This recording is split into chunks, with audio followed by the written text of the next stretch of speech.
Disease outbreaks like COVID-19 affect boys and girls, women and men differently. Girls are one of the most disadvantaged groups based on social and cultural barriers.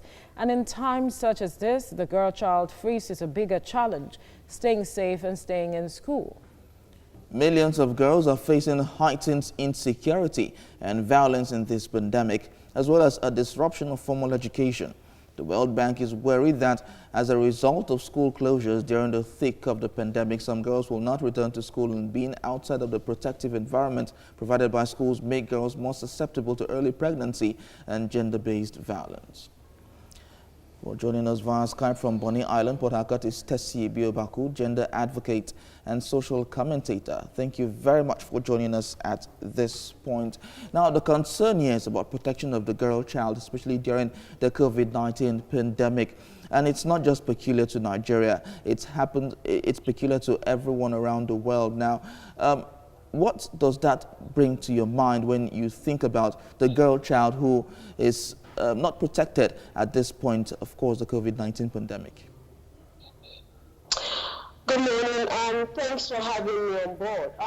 Just like you said, the world is home to more than 1.2 billion girls, and a lot of the girl child, with regards to the COVID-19 situation, are definitely vulnerable. They are exposed to a lot of negative that has to come with the society.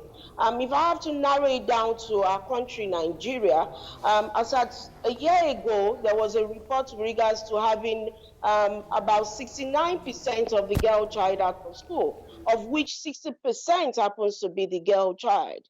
There's been a lot of sad situation, especially when you have a lot of abuse against the girl child, the marginalization of the girl child, and the society norm that places a lot of pressure on the girl child, especially in a period like this where girls are meant to be in school, at home. They're exposed to a lot of violence. I mean, you can this year alone we've had situation, especially with regards to rape. Uwa went to read in a church, and she was raped.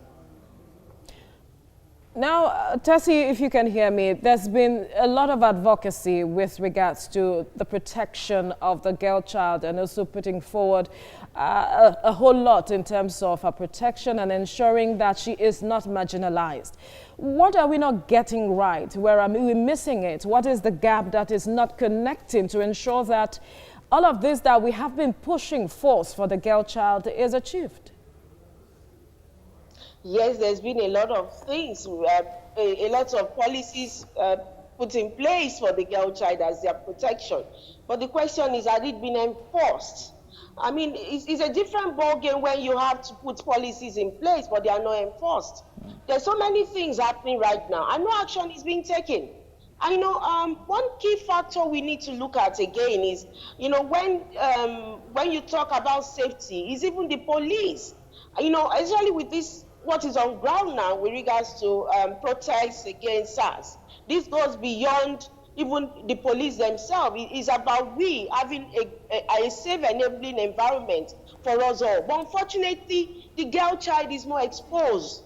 They are more vulnerable to this, because, and this is not because of their parents didn't do well or anything. Look at the case of 2 weeks ago, the girl child that was sent on an errand by her mother. It brought daylight, favor, and she was gang raped.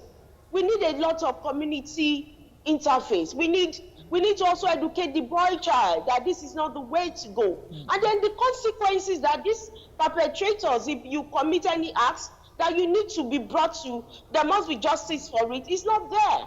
So those are the things you are missing out. But at the end of it all, we need community, togetherness to make sure that this is being taken care of.